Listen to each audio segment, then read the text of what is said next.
Coverage you can count on. This is Fox 2 News in the Morning. We are tracking severe storms moving across the region. I'll let you know when they'll get to the metro area.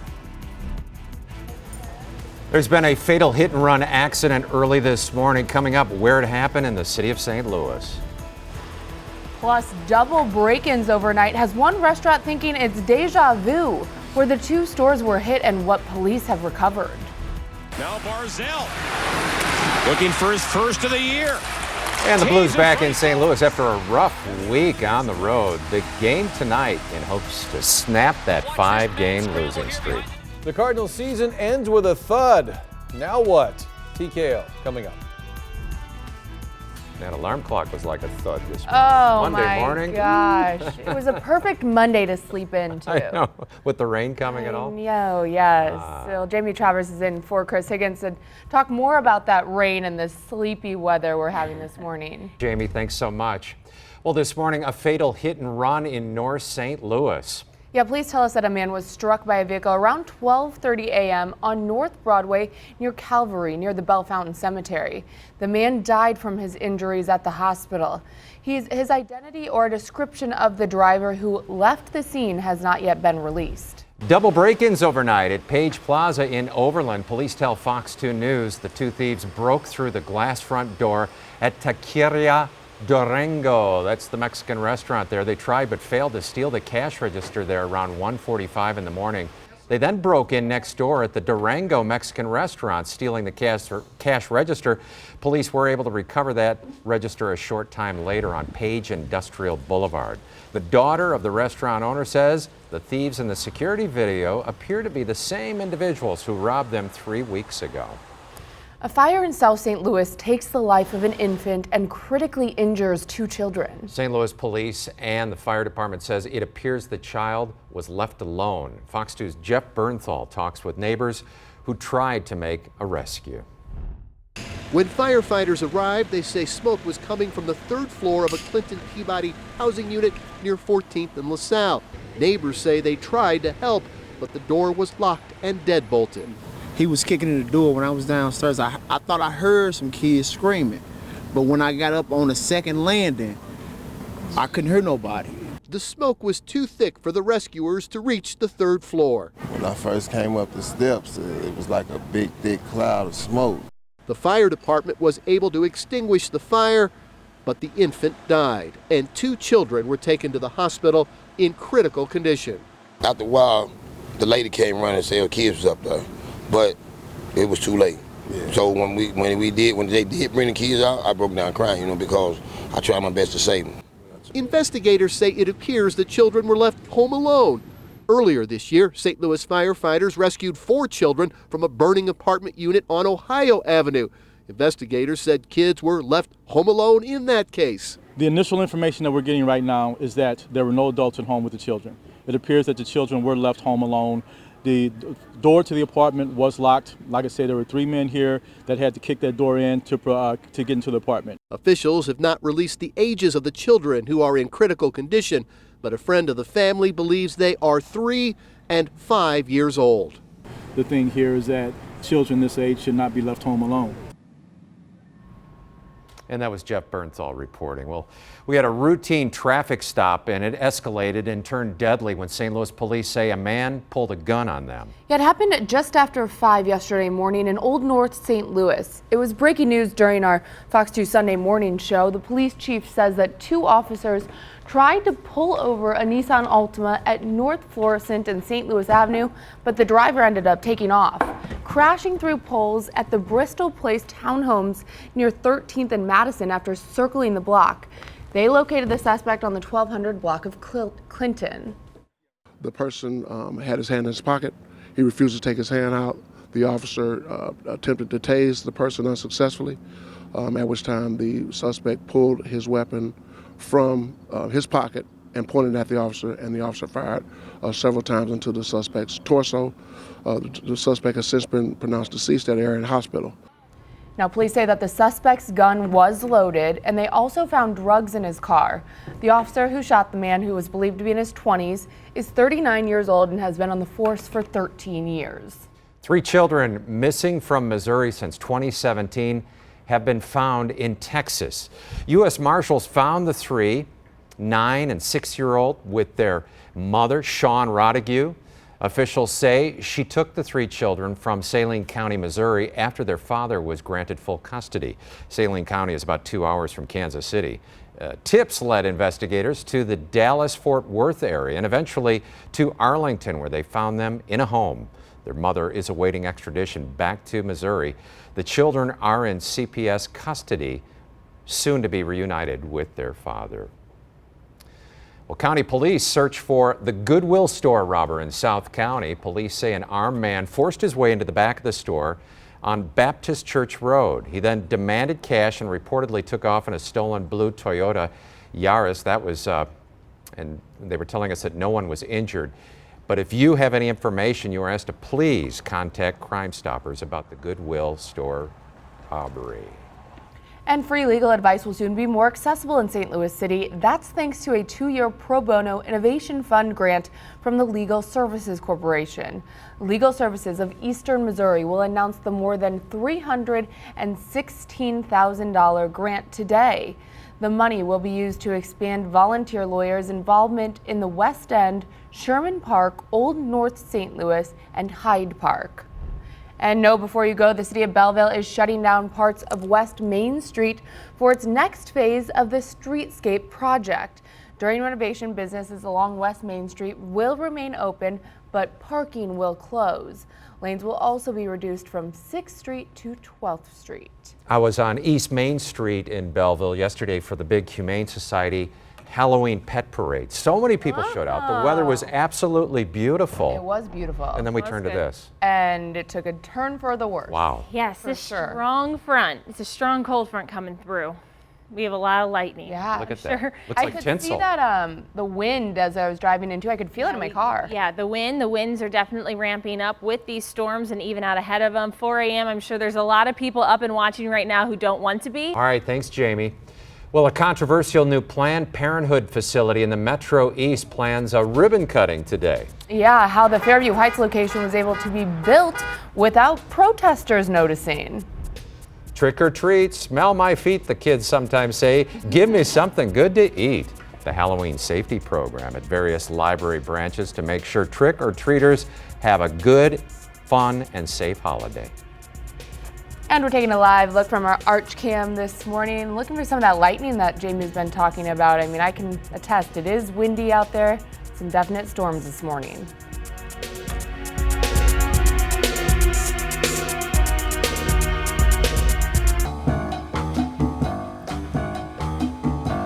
Ooh, we saw some lightning there. As soon as that picture came up, we're taking a live look from Malcolm Martin Memorial Park in East St. Louis from our Renewal by Anderson Earth Cam. Again, a very stormy Monday morning. Jamie was saying Webster Groves has parts have lost power. She's going to have an update for you on the various areas experiencing power issues as a result of this storm. Well, a new Planned Parenthood facility is expected to open today in Fairview Heights. The health center has already been the scene of protests by pro-life groups. The multi-million-dollar facility was constructed in secret, as many demonstrators had only realized what was built after construction was completed. Planned Parenthood says the facility will expand access to abortion services in the area, as its facility in St. Louis has been battling Missouri to remain open. St. Charles County wants to make sure its trick-or-treaters are safe for Halloween. Starting today, the county ambulance and library districts are partnering, and they're hosting a series of Halloween safety events at various library branches. Now, the program will teach families how to stay injury-free while wearing a Halloween costume and mask, and they're also going to pass out free glow-in-the-dark bracelets to help trick-or-treaters be seen at night. The sessions will start today at the Winghaven branch in O'Fallon at 10 a.m. In Chicago, well, that city's lawsuit against actor Jussie Smollett is back in federal court this week. A status hearing is scheduled tomorrow. The city accuses Smollett of staging a racist and homophobic attack against himself in January. Prosecutors dropped charges against the actor, but Chicago is suing to force him to pay $130,000 in police overtime and other expenses. The judge overseeing this case has said she'll also consider Smollett's request to dismiss the suit. Well, when coverage you can count on continues, a plane set to touchdown disappears before landing. The search that's underway. There's also a search this morning for a West Point cadet, the missing item that's causing concern for the military. Plus, a day after an EF1 tears through Florida, Dallas is now seeing its own tornado. We'll hear from a chef who says that the storm had him floating in the air. It's a windy place, the Poplar Street Bridge at 417, currently 62 degrees.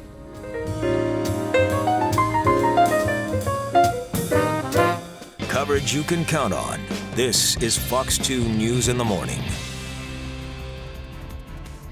We are tracking strong storms just south of St. Louis, but for St. Louis, a lot of lightning, some heavy pockets of rain moving through. I'll let you know when these storms exit. 2 stores, 2 thieves, and a case of deja vu, where these break-ins happened overnight and why it's causing quite the concern for businesses in the area. Do you have shoes or dresses that are collecting old dust? Well, how your closet can become a Cinderella moment for a girl in need. Oh, they're back. Poetry in motion, the Harlem Globetrotters slam dunking their way into St. Louis, and how you can kick it courtside.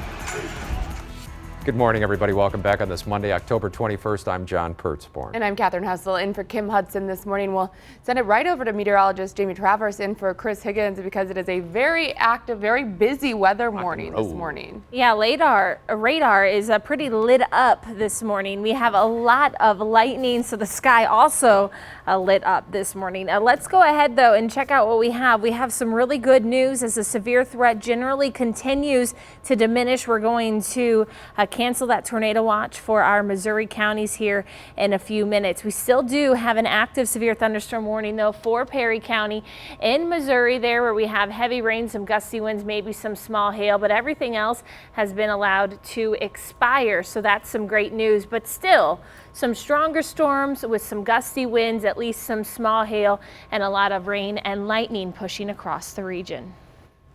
All right, it's 4:33. Let's get to our top story, and it's a family-owned restaurant and grocery store that was broken into overnight. Yeah, this is the second break-in in this location in just the past 3 weeks. Fox News' Darian Henderson is live with the details from police and the family in this. Good morning, Darian. Good morning, Catherine and John. Yeah, this latest break-in at this family-owned Mexican restaurant and also grocery store, it almost seemed too familiar, almost like deja vu for this family when they were called out to their restaurant again and saw that two thieves actually broke into their establishment. Take a look at some of this video that we shot a little bit earlier this morning, showing you guys what happened. And I'll walk you through exactly what we're learning from police and also the family. Now, this place is called Durango. It's on Page here in Overland. It sits inside of the Page Plaza. Now, this all happened around 1:45 this morning. Police say 2 thieves wearing dark colored clothes broke through the glass door, but were only able to get away with some change out of the registers. Now, police wouldn't say if these are the same 2 thieves from a break-in from 3 weeks ago. They wouldn't say if this is connected, but the family is saying the 2 in the video looked all too familiar. This morning, though, as the family board up both establishments, they are hopeful whoever is behind these acts stop what they're doing. Now, we're hoping to receive some surveillance video in this incident. Of course, we will pass that along to you as soon as we receive it. And for now, live in Overland, Darian Henderson, Fox 2 News. Well, some scientists predict that some native bugs from Missouri could go extinct. This study by the University of Missouri at St. Louis suggests climate change may be the reason. Researchers looked at 250 insect species with populations plummeting after mid-spring frosts and summer droughts. One of those insects includes caterpillars, which are dying off due to cold fronts in the spring, killing off young oak leaves that they consume. The study did, however, find the populations eventually recovered, but researchers believe over time insect populations will decline. And let's send it over to Jason Maxwell in our Nissan Rogue Runner this morning. Jason, looks like some wet streets out there. How could you feel the wind in your car? I tell you, most definitely. Good morning to you, Catherine. Good morning to you, Johnny. It's definitely raining out here. A little wet, windy as well, Catherine, like you said. Let's take you on 70 eastbound coming up on Jennings Station Road, guys. I can tell you, you definitely need to leave just a little bit early this morning because the visibility is not that well at all. And also, like I said, the wind is definitely blowing the little road running around. So like I said, just make sure you just leave just a little bit early this Monday morning. I'm Jason Maxwell in the Nissan Road Runner. Let's send it back to you guys. All right, we're hearing all kinds of noises coming from the Weather Center. Yeah. It's been loud. Yeah, what's going on outside? It's been a noisy morning.